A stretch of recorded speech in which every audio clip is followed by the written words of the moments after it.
Hello. How's everyone? Thank you for being here. Another episode, another show today. We have Brandi and Emily. Thank you for being here one more time. We're going to discuss today, women in data, or because this is this month, Women's History Month, and here I have Rosie on the back, a very important character of American history. If you don't know anything about her, check it out in Wikipedia or online. I did that myself, actually. I wanted to know more about this picture. But Rosie, super important World War II feminist icon, right? Of the World War II. Super important that we discuss this today. I wanted to start asking Brandi, what can we do as a data people? Like, we're all, people that work in data. What can we do? I mean, anything that we can do to improve more women into the data field, because we need that. I love when we have ladies like Emily and Brandi with me, because you learn so much, and they have a really good eye for data visualization. Believe me, so much better than probably most of us guys out there. So tell me, Brandi, what do you think?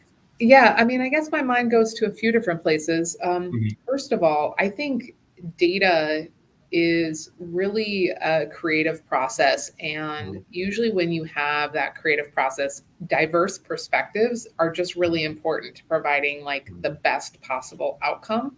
Mhm. And we should have diverse perspectives when we think about all sorts of different groups of individuals. So, Mhm. men and women, Mhm. people of color as well, people who are maybe neurodiverse. I think just different perspectives. I mean, different educational backgrounds. I mean, and so that's the other place where my mind goes is the pipeline to Mhm. STEM fields.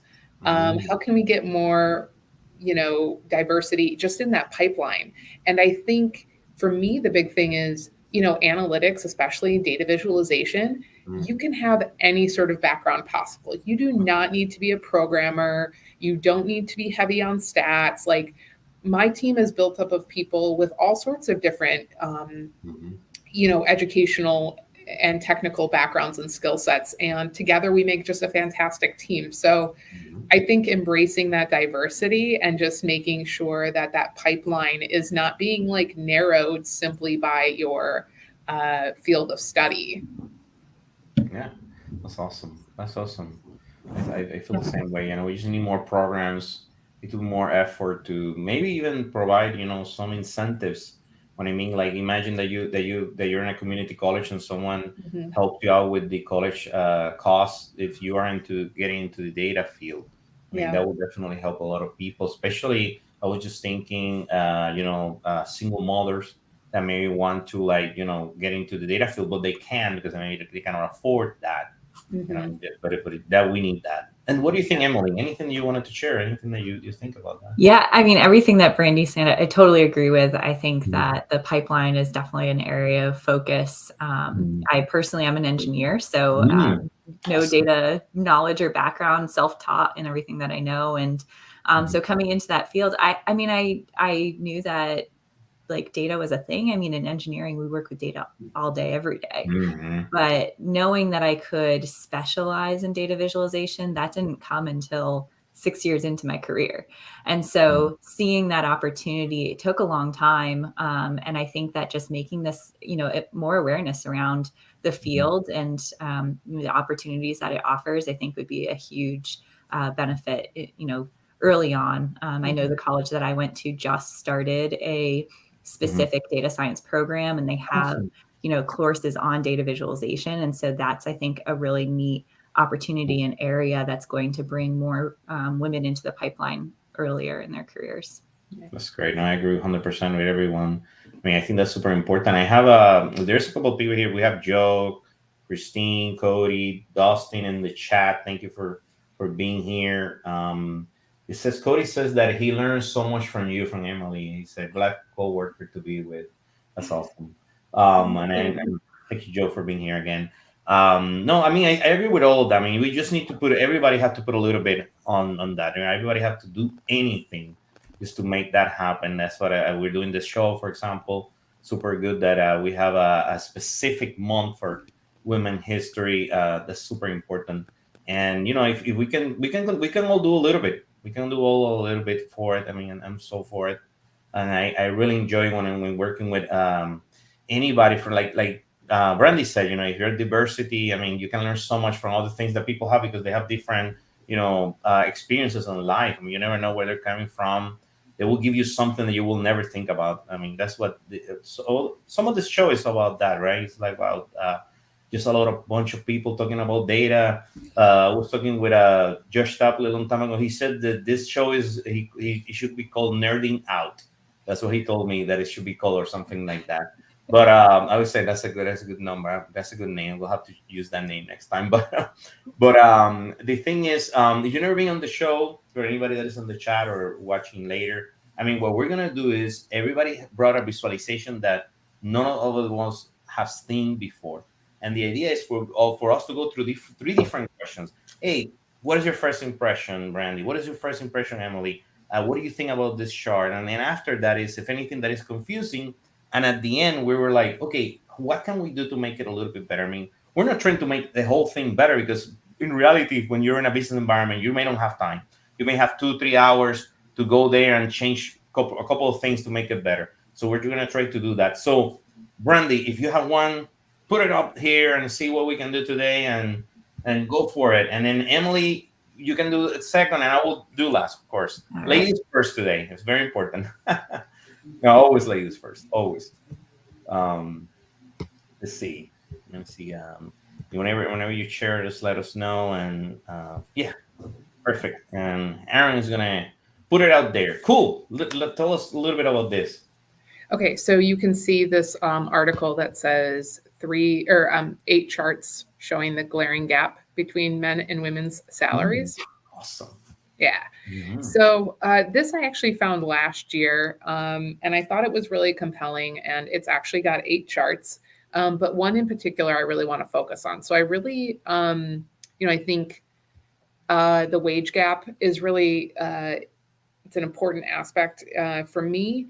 And I think this just was a really compelling article. So there's lots of different stats in here, and there's a lot of different charts, but I'm going to point out just a few of them. So the first one is this graph, which shows the median weekly earnings by gender over time. Men is in this kind of like purple color, and then the orange is women.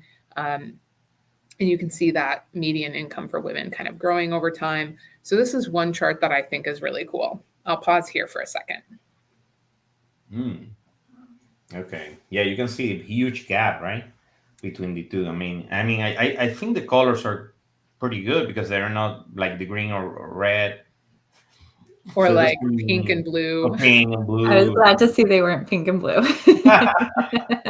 Yes. But I do like, it's pretty impressive that at least you see the women have increased, but then also the men have increased, right? So it's definitely narrowing, right? It shows progress, which is cool. Progress. Yeah. Yes.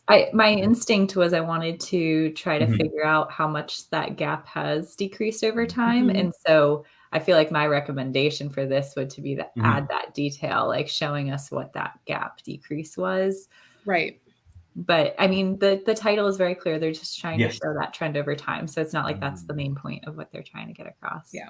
I also find that this could use maybe some reference lines. They're trying to call out, the change to in present day. So, putting in those reference lines might be helpful because they don't have any vertical grid lines. They are only using horizontal grid lines in this chart. Yeah. Yeah. But I think to your point, Emily, like highlighting the gap, especially where it's maybe the biggest in 1979, and then maybe where it's the smallest would be really compelling. Yeah. Or it could be that the title could be a little bit different. It says in the last, 30 or 40 years, what is the difference now? Like this year, 1979 was this, but now, I don't know, because I don't know the math right now, but how much it is at the end of the line, right? Like just to see the difference between so many years after so many years. That would be exactly. Cool.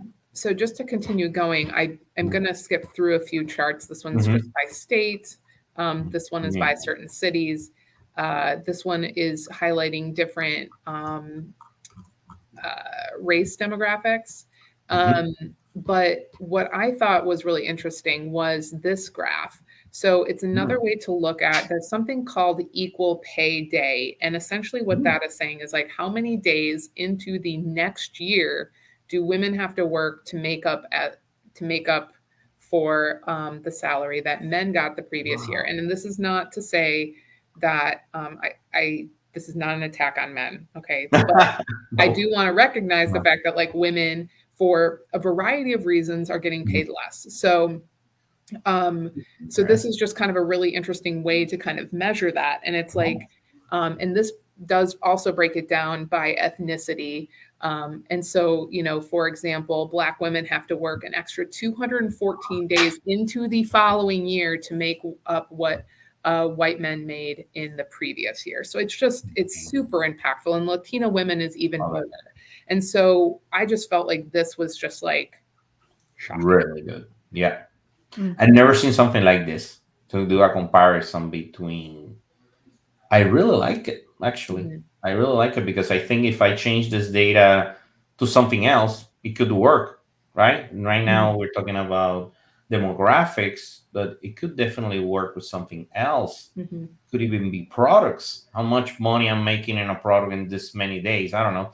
Yeah. You open my mind. Well, yeah, it's such an unique, I mean, we're really talking about like 5 data points. So to take 5 data points and put them into a chart like this, I mean, it's kind of a lot of wasted space, but I think that white space almost is the data. It's literally showing these like vast gaps in pay. And they do it through something we all know and love, calendars. So really cool. What do you think, Emily? What's your first impression? My first impression was that it was hard to read, and I think it's the coloring. So it's rather light. But I also agree with you guys. I think this is a very unique way to show this information. It rings infographic-y to me, so it's not necessarily something I would use on a dashboard, but to display this as an infographic and really captivate the audience of a wide variety of people. I think that this is very telling, like you said. And I do like that they've used the call outs to specify the number of days, because I'm a data nerd. I want to know how many days that blue is. But then likewise, I'd also like to kind of compare each succession. So right now that's only comparing to the white men, but how does that compare to the previous? So white women are working X number of days longer than Asian women, etc. Right. Yeah. That'd be interesting. What is? Oh, okay. So I was just thinking what the yellow means. Okay, so the yellow in the second line, the second one, it says May, June, July, August. So is that the weeks? I mean, I'm trying to see what if I count all those little squares. What will that? Each of these are a day. A day, okay. Yeah. And I agree. I feel like the colors are kind of like they're giving chaos without a lot of really information. I'd almost rather just, remove the color and highlight the day. I don't know. I guess I'd be interested to see how that would look, and maybe it just wouldn't be as compelling. But the yellow basically signifies like all of the days Black women have to work, past white women, for example. But then the number of days is actually compared to January 1st. So that part, I guess, is a little confusing. So there's probably ways to improve this, but because in reality, you have to count the yellow days of the little squares and all the other squares, the blue, the greens, right, to get to 214 days, I think, right? Yeah. You're right. So I wonder if it were devoid of color, if that would be a little bit clearer. Anybody on the chat have any suggestions about the chart or anything that you can think of this specific chart? Let us know in the chat. So I have Matt. See, I feel it's trying to convey density, but it's confusing, he said. Okay. Anything that anybody wants to suggest, Joe or Cody, like what do you think how can we make it like we said we can make it better? We're talking about color. Anything else, Brandy or Emily, that you think we can? I mean, it's not. I mean, it's not that difficult to read. It's just Mhm. maybe you can make it easier to I understand. wonder, this is just a random idea, but instead of, we've got this, we've got 3 rows, each row has 4 months in it.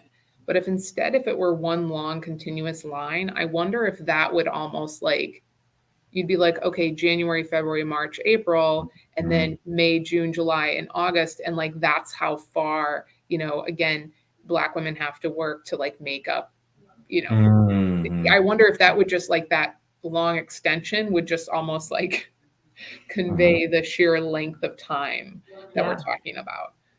Kind of Yeah, like a timeline, like Yeah, yes, exactly like a I love timeline. that. Yeah. yeah. The Probably other wouldn't have option. fit well into this Go web ahead. page, but Right. Right. Yeah, That's kind of the problem.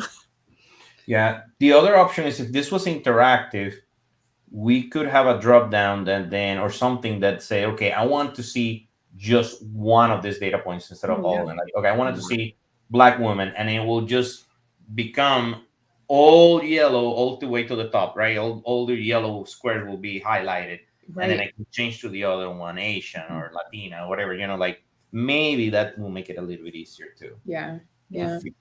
to understand quickly. Yeah, that would be interesting. Hmm. Something I that was will thinking if highlight I that, and were to, then you can have on the side or on the top maybe those all of these numbers could be on the top as bands, right? Like Yeah. highlight numbers, 67 days, 98 days, 214 days, and you Yeah. can group them yeah. on top, and then that will be like, look at that, this takes so much time. Hmm. um let's see. Oh man, great, we have some. Thank you for everybody that is adding to the into the chat. So cool, Christine. I think showing the day is a great way to illustrate how much time it takes to overcome the difference in pay gaps between the groups. Why wouldn't a simple bar chart work to convey the insights? Okay. Hmm.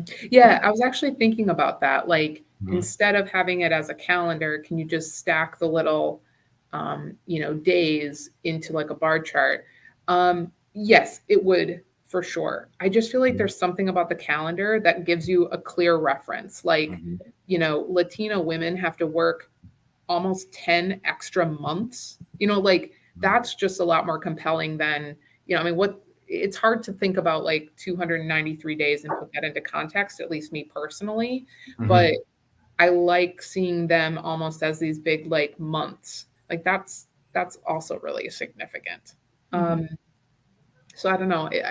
I'm sure it would be easy, but I felt like for some reason, the other bar charts that are being included in Mhm. this article just were not as like shocking to me. Yeah, yeah, yeah.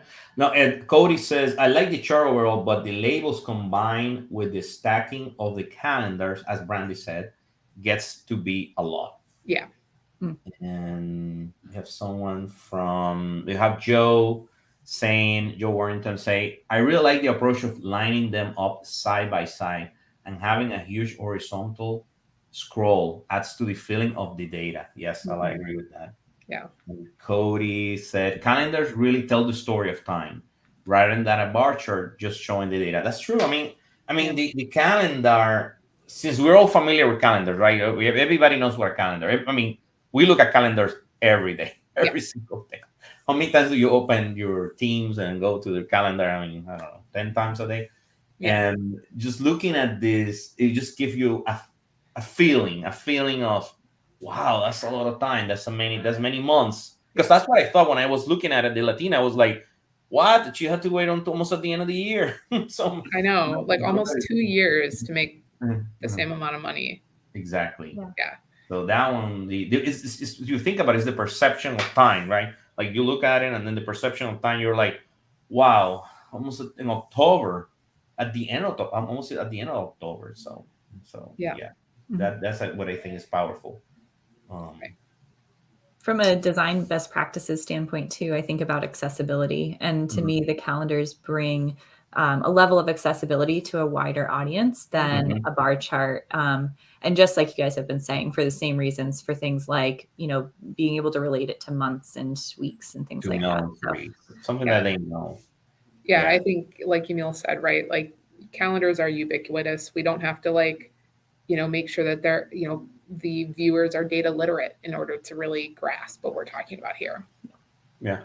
So if you think about it, just count the 10 months, right? So like you will say, if you look at it really quick and you don't do any, like you don't even look at 293 days, you will say, wow, 10 months that fast? I mean, that I was able to see 10 months really quick, right? Because you know that October is the 10 months. So it's like already, wow, 10 months it will take them. You don't even need to calculate anything. So I mean, it's very powerful because you can figure out something really quick because anybody can do that. Even a little kid can do that. So anybody.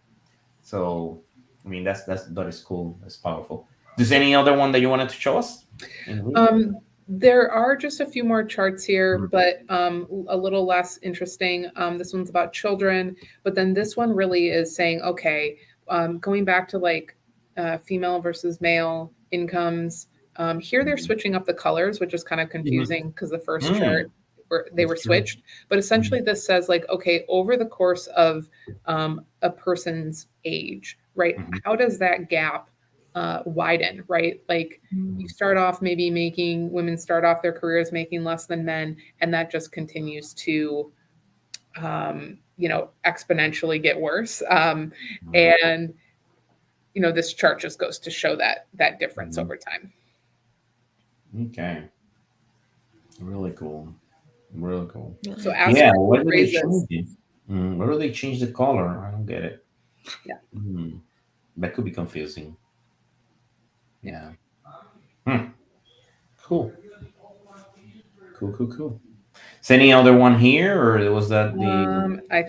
There is another one, and this talks about different, positions within an organization. Okay. The pipeline here, we've got women and then women of color, but this adds up to be what almost 50% women are in entry-level positions. So that kind of makes sense. But then, slowly as you get up the, career ladder, fewer and fewer women, specifically women of color. Wow. Impressive. Wow. 3%. Wow. Impressive.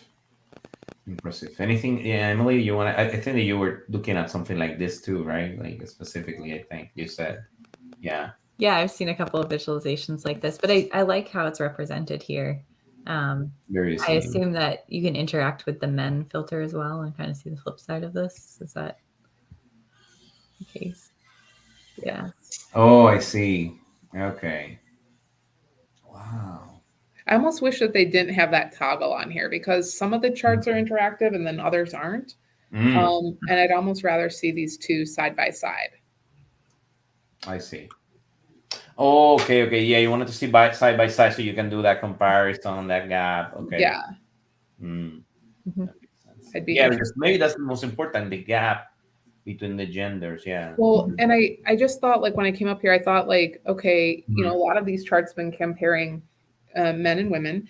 And so I was like, okay, is one of these like men and one is women?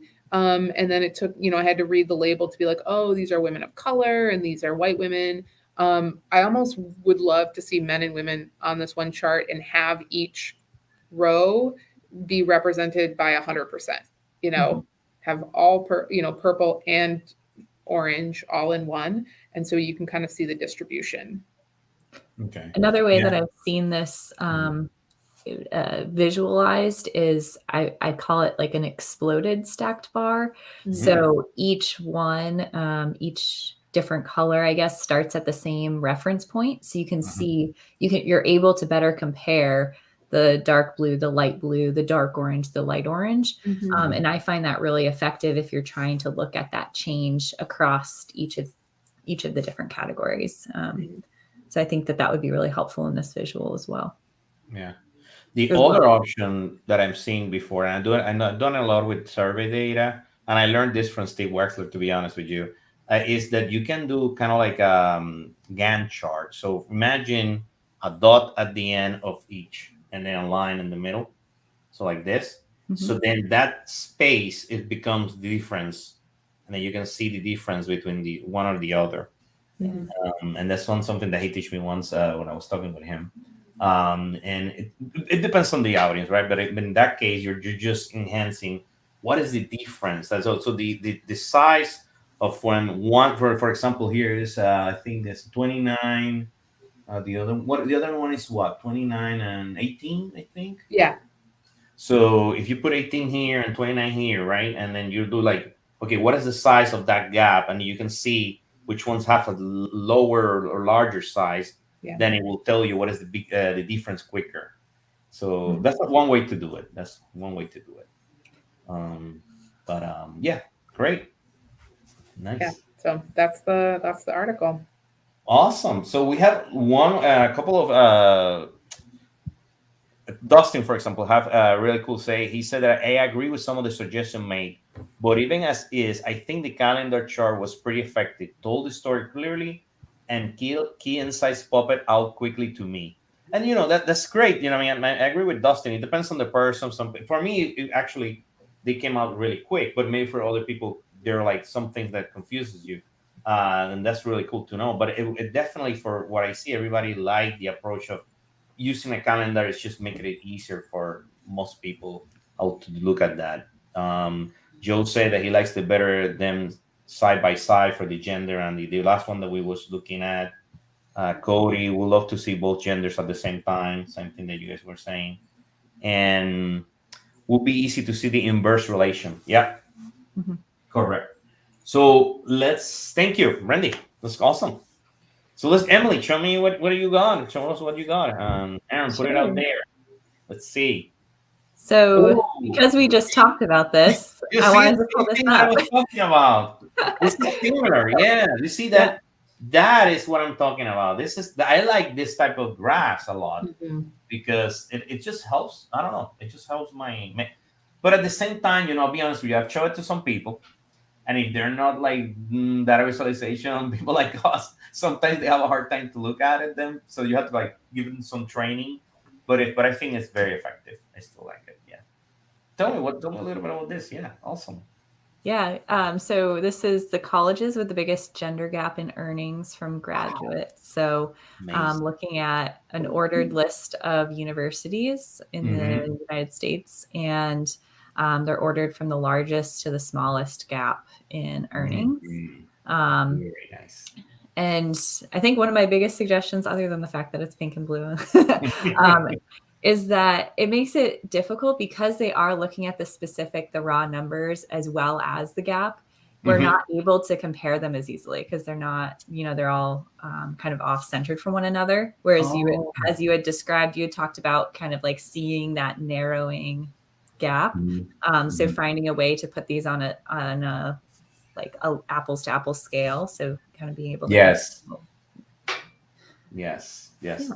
What are you guys' So, thoughts? so Randy, I'll start telling you like first impression. Boom. What it came up when the first time that you've seen this.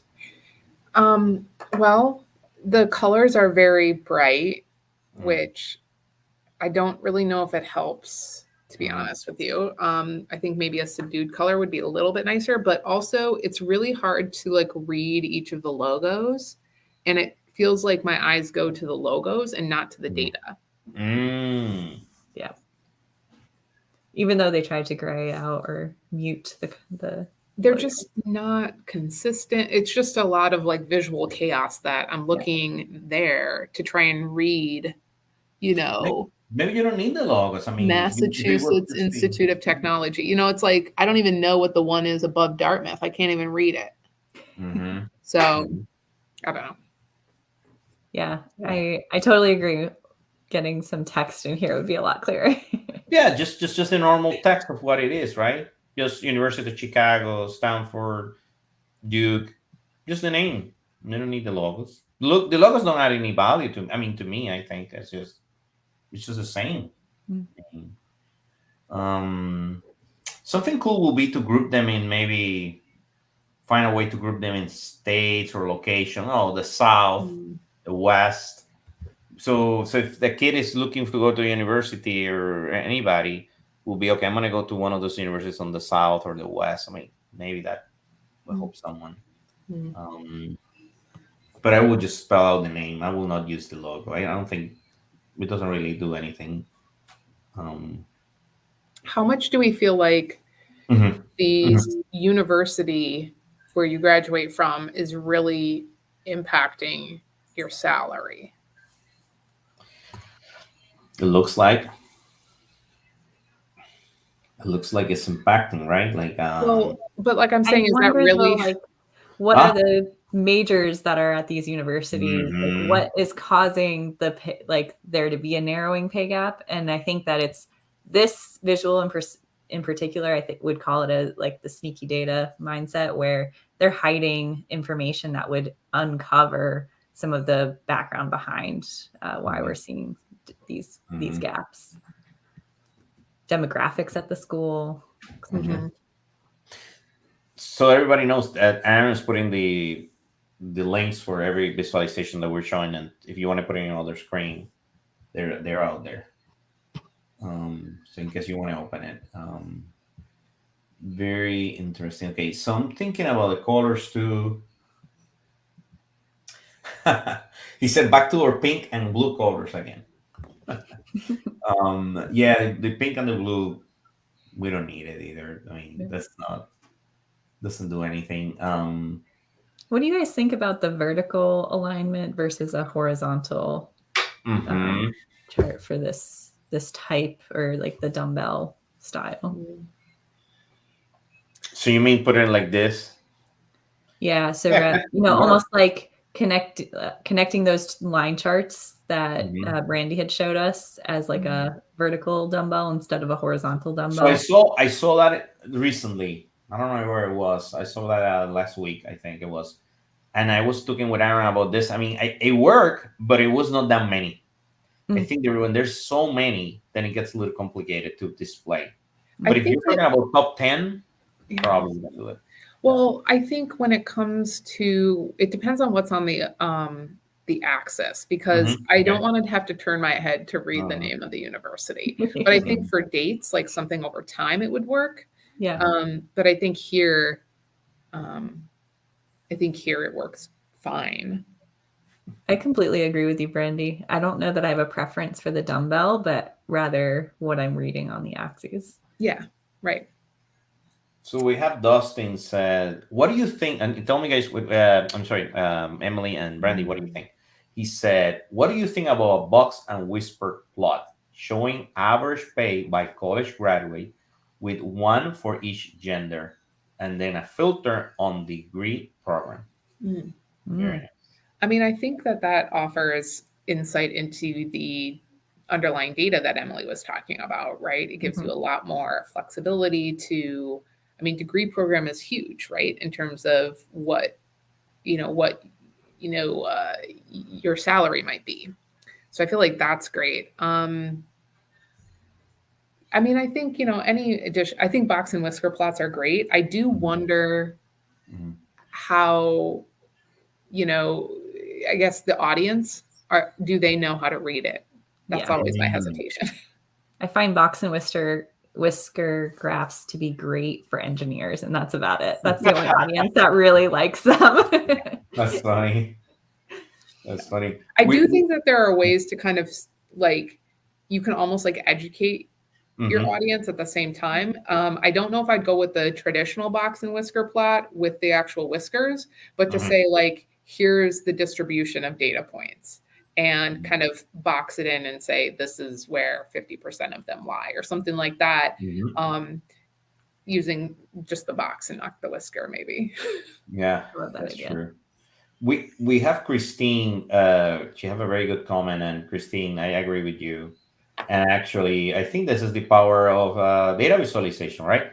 So let's look at what she said. She said, being a woman, this chart makes me mad. I can immediately see the gaps in pay between gender. It seems that men are making a lot more than women. And this is the idea, right, of data visualization, or to provide those insights, the story, to make people aware of things like this. So absolutely, yes. So we have we have one for and Aaron says, when I want to see if information is lower or higher, swapping the axes make it easier to me to get quicker. But I too don't like turning my head to read anything if I can help it. Okay. We have, wow, a lot of comments. This is great. Matt, thank you, Matt. This could be enhanced by providing the population size of each average calculation.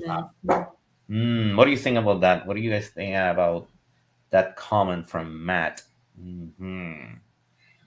Yeah, I mean, because I think sample size is always good to know. Plus, by reading the header here, we're talking about median pay, not average pay, which I actually think is a good thing. And then it says for alumni 6 years from entry to the school. What does that mean? So, how big of a sample size are we talking about? I actually think that would be very interesting to know. Yeah. And Joe says the university as important as the major. He said that he wants to see it by major in addition to the university. And I think that's what, UNS, university. And Aaron said, to Emily's point, if we could tell or interact with this biz, it will help point to what major minor is having the worst problem with this. Correct. Absolutely, yes. I mean, it would be nice to see what is the same thing that we're just talking about. Maybe we can find here what we started with the show. Could it be that some of these universities are heavy on technology, data, and there's not enough women or female in that area? And that's what we need to improve. So Aaron says, weird. The subtitle says median pay, but the color legend says average. Oh, Good point. Interesting. Good point, Aaron. Good point. Interesting. Yeah, I like it. Lots of room for improvement, I think, on this chart. Well, that's the idea. I really like that you brought in this one. I really like it. Just for the purpose of we as data visualization individuals to talk about it and see what we can do. Hey, tell me about this one. Ooh, another one. Nice. All right. So this is a chart showing the tech world and looking at female employees in the workforce for some of these major tech companies. So we can see from our legend, we've got grouped bar charts representing each of the different organizations and people at different levels. So tech jobs, leadership, and total workforce. And Emily's, this visualization, so everybody knows, is in the chat. You want to click on it, open it in your screen, and take more, read anything underneath. We do that most of the time because we notice that sometimes it's hard to look at it in this screen. So maybe in the other screen is easier. Wow. Interesting. What are your first reactions? My first reaction is, you're going to laugh. That's when I go to the conferences, data conferences, I went to one in Tableau or things like that. There is all this gap, and probably Brandi's seen this, that when you go to the bathroom, then there is more people in the men's bathroom than in the girls' bathroom. I'm like, okay, there's something here. This is not right. And you can see it from here, where, oh my goodness, incredible. So you see those tech jobs, they're so low. Yeah, I like the total workforce bar. So it gives you something to measure against. Like, okay, at Netflix, 43% of all employees are women. Cool. Okay. And they account for 41% of leadership jobs, which isn't actually too terrible. I mean, of course, I think the goal is parity, but okay. Fewer in tech. Clearly, women must make up some other set of jobs then. They must be leading in one of these categories. And I bet you it's administrative jobs. And I'd love to see that represented here. Okay. Yeah, I think that's a really great point, Brandi. Wow. Incredible. One of my additional thoughts as far as like data that might be missing from this chart is what is just the like workforce that we can compare to outside of tech. So, is 43% good or is that still poor? So how does that relate to the general workforce as well? I think that would be really helpful to add in as kind of a higher level reference point. Like a reference line. Yeah, for sure. Yeah. They were trying to do something here too. If you think about it, they actually sorted the brown, let's call it brown, the third line, the third bar going like this down, right? So you can see 43, 39, 38, 36, and 26. So, I mean, Microsoft, come on. Something's going on over there. Not good. But it's interesting that they did that, right? Like they're trying to do another insight there just by the total workforce, just with that one, which is really interesting. So we have Joe say raw numbers might help. Amazon is huge, right? Very good. Very good point. And Aaron said, my first reaction is it getting worse or better? This is a single snapshot in time. Show me a trend. Okay.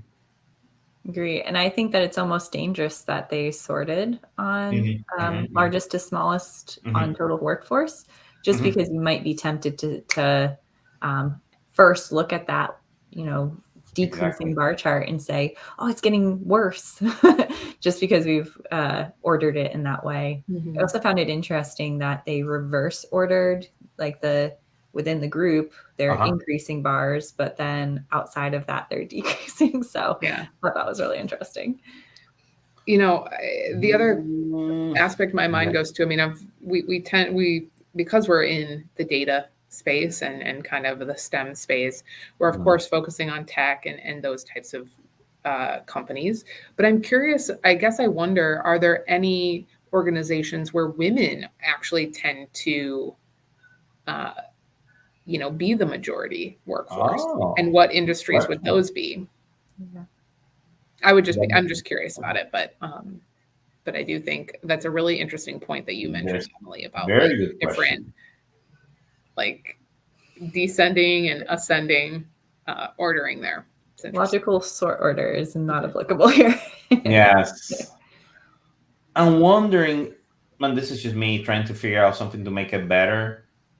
Would it work if we divide this on 3 different charts? So for example, instead of having them all grouped together, and then I have all of the blues together, all of the what is this, like I don't know, the leadership jobs. So instead of having all of them together, maybe all the tech jobs, all the leadership jobs, all the total workforce, 3 different charts that I can sort all of them, right?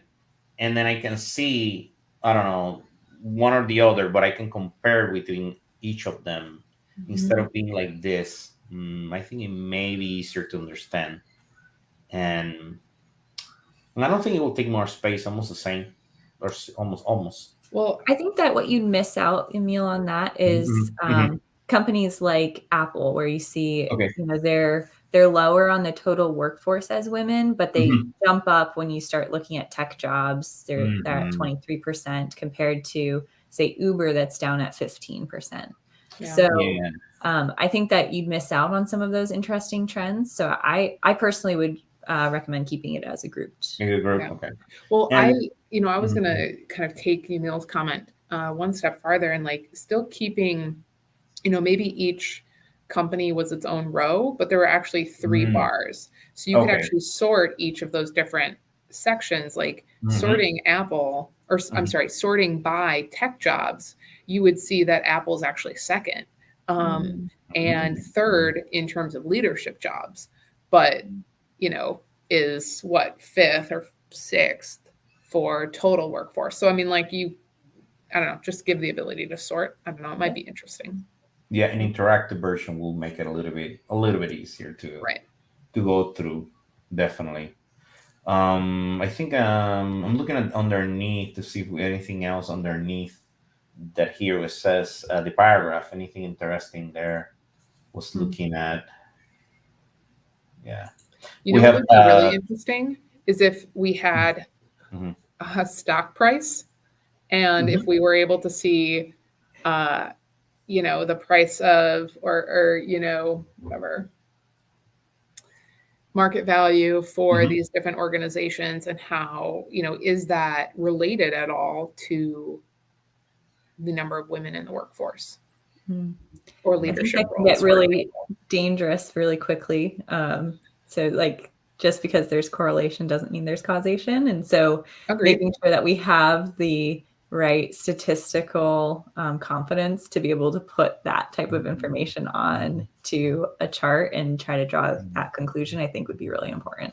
Well, for sure. And I guess I was not trying to say that we should say that they're causing each other, but it would be kind of interesting to explore that and just see, like, I don't know. But you're right. You're absolutely right. I think that could be dangerous because, I feel like maybe people trained in statistics know that correlation does not mean causation. But I think, the public may not understand that, and they may draw incorrect conclusions. So you're absolutely right. The paragraph underneath, it's pretty interesting. I'm reading it right now. Apparently, it says here that men make up 75% of tech jobs at Netflix. Wow. But I know that Netflix is the smallest one in workforce, because I do know that. I know that Netflix is actually not that big on workforce in comparison to the other ones. But Microsoft should be really big, which it's surprising me. I think for me, the one that seriously surprised me the most was Microsoft, because they're being out there for so long. I thought that there will be. I thought there will be so much better than this. The other companies are, younger, but Netflix definitely impressive that they have that. We have. It's a lot easier to change percentages when you're a small company, right? Yes, they're very small. Netflix is actually not that big.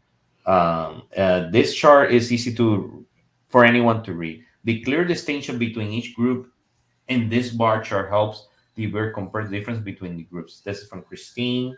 Thank you. And Matt says, remember, some people believe the world is flat. That's cool. But very interesting. I think that there's a couple of, overall, I wouldn't change like the way that they've displayed this information. I think that the grouped bar is the best, but I think my first reactions, I was like overwhelmed by the icons. I was overwhelmed by the amount of color on this chart. And so if I were presenting this, I think your third question is like presenting it to your execs or whatever. I would definitely simplify the amount of color here and try to draw more of a conclusion from this. Right now, it's just a lot of information, and it's not driving us to like some big aha moment. There's nothing I just find myself asking, so what? Yeah, we know, but so what? What's the point you're trying to make here? Yes, exactly. There should be a point. Could be a trend, like Aaron said. If this was interactive, it would be nice to add a trend on the hover. So you hover, and then we'll have a trend of what's going on to each, just to see, is it improving? Is it worse? It says all data from 2017 or later available as of March 8, 2018. So it's a little bit older. Something that Emily, you had mentioned kind of earlier was maybe like a reference line for like total women in the workforce. And it made me think just now about like, if for each of these companies you had one big reference line across the entire table that showed this is how many women are in the workforce overall, and then here's how many women are in the workforce at each company, and then a different reference line for here are the women in the leadership positions, and you can kind of see how it, like, I don't know, I guess I wonder what that would look like. Maybe having all reference lines on one row. I don't know. Yeah. I think it would add a lot of context. I liked Josh's comment that you just had up to, what the title isn't very meaningful here. It's almost misleading here. And so how can we ask a better question in the title? Ask a question, yes. Correct. It says we also have. Not sure if this is from data meaning specifically. It says should be a filter based on each of these job classifications. And it says the 3 bars for each are some apparently it's too much. I think with the interactivity will work great. Seriously, Yeah. I think it will great. It will work great. We'll have no problem. So since we only have like 10 more minutes, I'm gonna show you mine. But that was great, Emily. That's awesome. I really like the one that one. Let me see if I can share this. Share screen. Mine is easy, but very interesting. So what you're looking at, I let me tell you what was my idea. I look at so many. There were so many good ones out there, but I was thinking I wanted to bring something that I can really teach me something about history, about women history, right? Because this is about Women History Month, and this made it work for me because it's super simple. So let me tell you what it's interactive. So let me show you. So if I click on any women, and it becomes this always happens because I probably have it open too long. But if I click on any women, it will turn black, right? And then the cool thing is it will give me kind of like a story on the bottom here. So this is a John inventor, 1916, invented the sanitary napkin, bathroom tissue. It has some really cool tooltip, and when they die, of course. And then if you go to the here, you can actually see where the location and where that happened, where any of these things here, these points, where they happen in the US, right? And there is a quote of that person, of that important Black woman in history. So if I go to, let's do one more, it's a poet, activist, and it will do the same thing. So I'm not going to talk anymore. What do you think? And I think that Aaron will put it on the chat. You might want to see it. My first reaction, I saw the shadowed outline in the background, and I thought that the author was grouping those women apart from the other because they were, shaded or colored differently. They kind of stood out a little bit more to me. I love the interaction. I think that it's a really unique way to present this type of information. So I think that's really cool. And, the only other thing is it always goes back to color for me. I think that the purple is just so shocking that the black, it has so much contrast against it. And I'd really like to see the background muted just so that I can focus in on the visuals that they've put into the screen here. I guess for me, in similar way, I mean, the data is really only on the bottom half of this dashboard. I'd love to see, maybe the clickable names take up maybe a little less space at the top. It might also be kind of cool to see a picture of them there instead of a random icon. But, I think that the detail when you hover over those points is really cool. And I feel like if you were to make the people at the top slightly smaller, you might have enough space to actually keep those tooltips, in that trend line, that timeline down below. Actually just make them like text, like labels on that chart. So you don't have to hover over them to get more information. I don't know how that might work and fit in this dynamic nature, but I just feel like it would be, I don't know, I want more space for the data and the map. Yeah. For me, it was the same thing. And in the chat, there is a lot of people talking about that. We're going to go back to the chat soon to Aaron, Andrew Kim, and other people that are talking about on the chat. For me, I got distracted with that silhouette, right? Like that thing that you see, and I'm going to show it to you right here around. I got a little distracted. I thought does that mean something? But it really, I don't it doesn't mean anything. So I got a little distracted with that too, because there's this shadow, right? You don't need it. I agree. Also, I thought at the beginning, why we don't put the picture? The picture will be great. I mean, the picture of that person. So that is something that I don't know, maybe that something that we could do. But what I did like was that you can quickly get a lot of information from whoever it is, right? So you can see his entrepreneur, you can see the birth, when, what they did, what are they so great, a lot of great information on the tooltip, and then until death, and then you can see that, and then maybe you can see where they're from or where they went and where they spent some of the time of their life, and some cool quote here. Why not? So that's what I like it. I was just trying to find something. How can, I mean, think about it, history information is really hard to display, or like how Hmm. to make something that it's history data, to put it in a visualization that people will use it or something like that. And that's what I like this one, just to bring it to the show. Of course, like anything else, you can make it better, but that's the reason why I pick it up, because I thought that it was interesting. Yeah. Mm.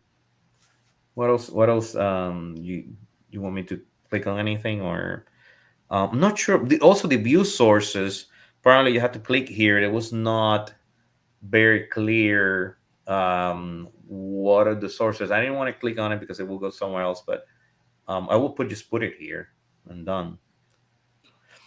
I think So like mhm, this dashboard to me lacks a little bit of visual hierarchy. mhm, So everything is roughly the same size as far as mhm, font, and mhm, so my eye is like really scattered trying to like read everything all at once. And I think that doing simple things like adjusting font sizes to draw the reader through the story you want them to see mhm, would be really helpful. Um, and I think maybe even a way of like once you've clicked on it to like collapse all the people's faces so you can kind of like mhm, expand that space where you're showing the information about just that person. Because basically the story that I would come to this dashboard is, okay, 25 brilliant Black women in American history. I mhm. want to click on each woman and learn why. Why are they brilliant? Yes, exactly. And so I would want to see just that person displayed. And so I think it would be a little bit more effective if the rest of the other 24 would kind of disappear from the screen as you click into each one. And One of the things that I thought, Brandon, I know that you have experience doing this, is adding Wikipedia, and then every time that you click on one, it will bring in that, let's say like a square, like I don't know, doesn't have to take a lot of space, but then it will bring that web page with that information, right? Is that Hmm. correct? So I know that you've done that before, I believe. Yeah, Yeah, like embedded, like some sort embedded. of Yeah. embedded web page for more information, I think would be really cool. Mhm, Um, I guess in terms of layout, Emily, I think you talk about text. I thought that was mhm, like a great example. Again, I think the list of women at the top just takes up so much real estate. mhm, If they could just be listed along the left-hand side, and then the mhm, entire right side, um, is really dedicated to their life's work, I mhm, think like that would be really compelling. And making that timeline stand out more. To me, mhm. is that's the interesting stuff, and it's so small and muted and understated here. And I think Emily, you nailed it when you said like bigger text. Let's call that stuff out. yeah. Yeah, that line could be going down too. Some people like to put it down. It's like instead of going like this, you can put it vertical. Like, Mm-hmm. because I don't know, people like to do like, oh, okay, and then read it, going down like this. So it may Yeah. work too. It may work. I mean, we'll have to like, with this type of things, you have to like try it. You just put it here, put it there, and see. I like it. No, I don't like it. But that's another thing. And then the map is just too dark. It's just, I mean, it's too Yeah. small. I don't know. The size is weird, but for example, in this one was cool that you could see now it went to London. So this person Mm-hmm. in particular went to London, U.S., New York, North Carolina, and St. Louis. I actually like that, to see where they were, where they went, and where do the things happen, right? Yeah. Um, maybe that doesn't have to be maybe in this map or maybe this way, but it was kind of cool to see where they went, and I did like the actual quote from this important Black women in American history. So yeah. Yeah, I think someone threw in a comment around the color of the Mhm. map, and they're right. Like that your eye is just like so attentive to this black map. And I don't Yes. think it's the most interesting part or the main point of the dashboard. And so Yeah. just tone it down. Yeah, I'm gonna read some of them. They said from Andrew came the shadowing actually detracts from the best. Same thing that I thought when I look at it the first time. So really cool to see how many names I can recognize. Oh, that's cool. I never thought about that. Says the background color and image do make it hard to read. It may be better if the font and text were bigger. Same thing that you guys were saying. The black for the selection and the map draw too much attention. The quote and timeline are actually more interesting. And Saulo, I know Saulo's in Brazil. He said, "Where is the woman's name? We spent some time to find it. I like that. It could be better." And he said, Andrew says, reminds me of Mona Shalabi. Oh, yes, yes, yes. This is a lady, Mona Shalabi. She does a lot of art world. And I think these are just art, not visualizations, but very cool stuff. She does a lot of things for printing and for newspapers. Christine says, love this historical interactive dashboard. I like that you can click on a name and their stories appears with the timeline below and list their achievements. Yeah. Wow, we have tons of comments. Saulo says, spend some time finding a woman's name. This means that the critical information is not highlighted enough. Okay. And Andrew said, she does brilliant business on topics that are controversial. Okay, that's the Chef Lobby. Okay, great. No, thank you for saying that. And Dustin says, good read from Deloitte, quantifying from DEA impacts on organizational performance. Inclusion at work, 8 powerful thoughts. Okay, check that out, everyone. That looks great. I will also like to see their faces as images instead of silhouettes. Yeah, definitely. And we have Matt say it will be great to also sequence the locations in relation to the timeline. Oh, it's a good idea. And he said, thank you for having me. Thank you. And we have Christine said, could the timeline be moved to the top of the dashboard to emphasize that interactive feature? Yes. So definitely, everybody was suggesting just moving things around. I think should be a better way. There's no doubt that this takes too much space on the top. It's more than half of the page, if you think about it. More than half. Mm-hmm. It's way too much. It's way too much. I think we're unfortunately almost at the end. Emily, you have another chart there? I'm not sure. Or you have anything Oh, else? on my screen now. Oh, okay. Don't worry. Don't worry. No, you're good. You're good. Brandi, I think that you were gonna tell us a little bit. Tell me a little bit more what you done, and I think that you had a Tableau user group. I think soon, right? Yeah. Correct? Well, okay. So thank you for the opportunity. Yes. So I am a Tableau ambassador. I run 2 Tableau user groups, the Milwaukee Tableau user group and the Wisconsin Tableau user group. Awesome. Everybody's welcome to join, but that's actually not what I'm here to mention. The Atlanta Tableau user group, so it's not even the group I run, but they have a meeting coming up next Thursday, and it's all about women in data. They're doing a panel discussion featuring lots of Tableau ambassadors, and I just wanted to, I guess, bring it up. I thought this was a really good opportunity. If you want to hear more about women in data, I think that group is going to have a great meeting next week. And then the other kind of thing I wanted to mention is, in addition to running 2 Tableau user groups, I also run something called a data book club. And it is a virtual book club that we meet, a few times over the course of a season, where we read a book and we just get together virtually over Zoom and we chat about it.